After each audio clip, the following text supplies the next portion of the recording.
जयसिंगपूरमधून एक मन हेलावणारी घटना, आईसह 2 चिमुरड्यांचा मृत्यू. मच्छी मार्केट परिसरातील धक्कादायक प्रकार, आत्महत्येचे कारण अद्याप अस्पष्ट. जयसिंगपूर येथील मच्छी मार्केट परिसरात शनिवारी सायंकाळी एकाच कुटुंबातील आई आणि तिच्या 2 चिमुरड्यांचा मृत्यू झाल्याची धक्कादायक घटना उघडकीस आली आहे. संगीता राजू गाडीवडर वय वर्ष 25, प्रगती राजू गाडीवडर वय वर्ष 4 आणि प्रतीक राजू गाडीवडर वय वर्ष 1.5 अशी मृतांची नावे आहेत. आणि या घटनेने जयसिंगपूर शहरासह परिसरात हळहळ व्यक्त होते आहे. मिळालेल्या माहितीनुसार मृत मुलांचे काका दत्ता हे शनिवारी सायंकाळी 5च्या सुमारास कामावरून घरी परतले. त्यावेळी घराचा दरवाजा आतून बंद होता. त्यांनी बराच वेळ आवाज देऊनही आतून प्रतिसाद मिळाला नाही. मुलेही दिसत नसल्याने त्यांनी शेजाऱ्यांच्या मदतीने दरवाजा उघडला.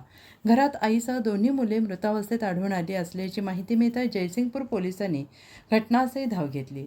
पोलिसांनी पंचनामा करून मृतदेह उत्तरीय तपासणीसाठी प्राथमिक आरोग्य केंद्रात पाठवले आहेत. या घटनेचे वृत्त समजताच प्राथमिक आरोग्य केंद्र तसेच मृतांच्या घरासमोर नागरिकांची मोठी गर्दी झाली आणि या घटनेमागील नेमके कारण अद्याप अस्पष्ट आहे.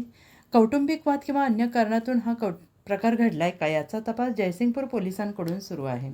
रात्री उशिरापर्यंत पोलीस ठाण्यात या घटनेची नोंद करण्याची प्रक्रिया सुरू होती.